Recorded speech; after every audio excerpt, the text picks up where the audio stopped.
Assalamualaikum warahmatullahi wabarakatuh. Saya Muhammad Dimas Bayi Haki Hakim dari kelas AA akan menjelaskan tentang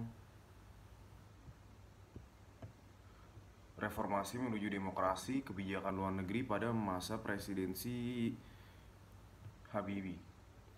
Habibie terjun ke dalam urusan internasional Indonesia secara resmi dimulai ketika dia dipilih sebagai wakil negara pada tahun 98 pada bulan Maret. Beliau ditunjuk oleh Presiden Soeharto sebagai wakil presiden pertama eksekutif. Selain itu, beliau juga bertanggung jawab dalam mengembangkan dan meningkatkan hubungan ekonomi eksternal negara serta menjalin hubungan di luar negeri untuk meningkatkan kemampuan sains dan teknologi. Selanjutnya, Habibie dia juga diharapkan untuk mengembangkan hubungan yang lebih dekat dengan dunia Islam. Semasa menjabat sebagai presiden, Habibie percaya bahwa ada tiga faktor utama yang paling penting mengenai pendekatan Indonesia terhadap urusan internasional.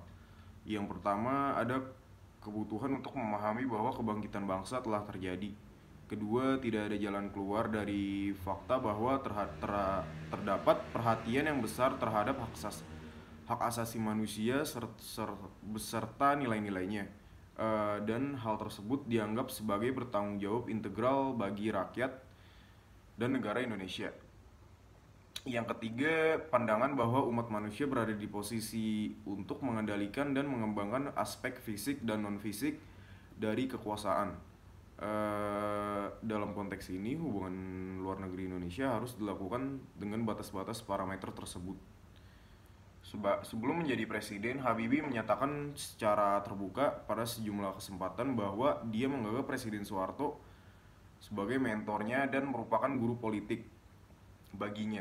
Dengan demikian, tidak mengherankan bahwa banyak orang-orang yang skeptis bahwa ia akan memerintah secara berbeda dari pendahulunya.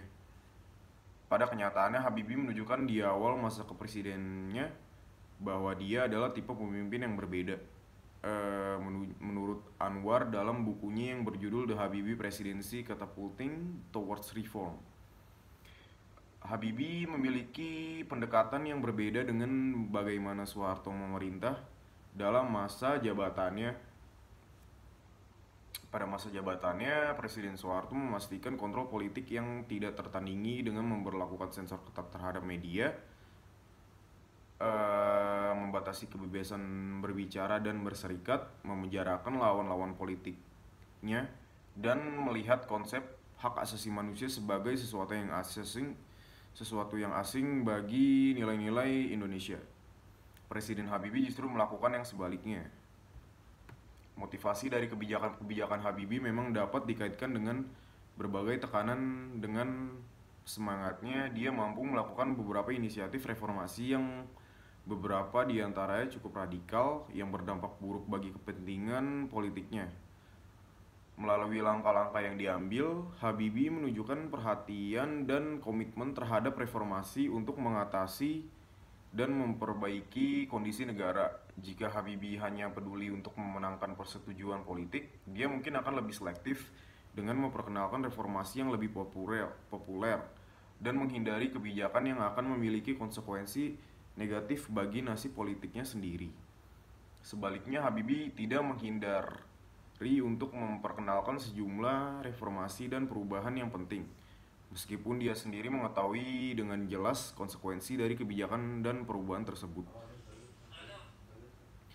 Dukungan Habibie terhadap kebebasan pers, liberal, partai politik dilanjutkan dengan meningkatkan kerjasama dengan organisasi multilateral seperti CGI, IMF, World Bank, ADB, IDB, dan ILO, serta kebijakan desentralisasi dengan mengalihkan kekuasaan ke daerah menunjukkan komitmen Habibie dalam proses reformasi demi pembangunan Indonesia.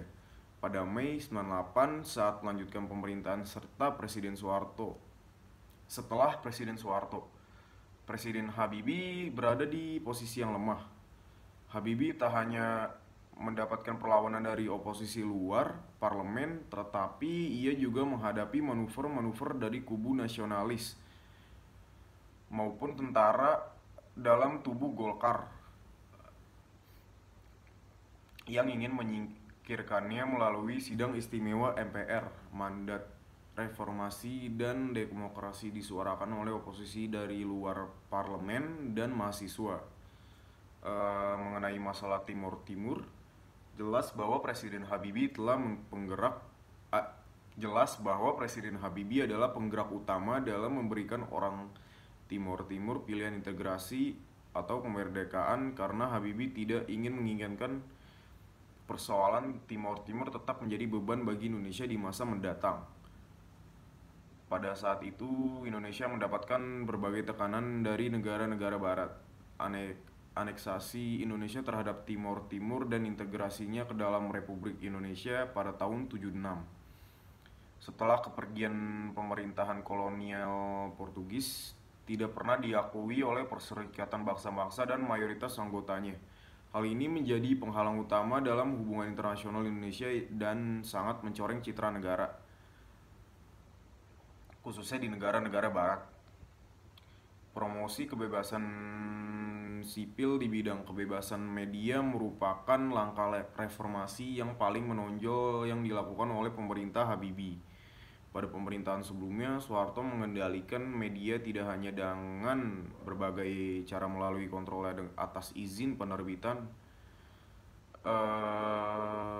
lisensi. Ini tidak hanya sulit diperoleh awak media, namun juga pemerintah dapat mencabut izin tersebut sesuai kebijakan pemerintah dan memaksa editor untuk melakukan self censorship yang ketat.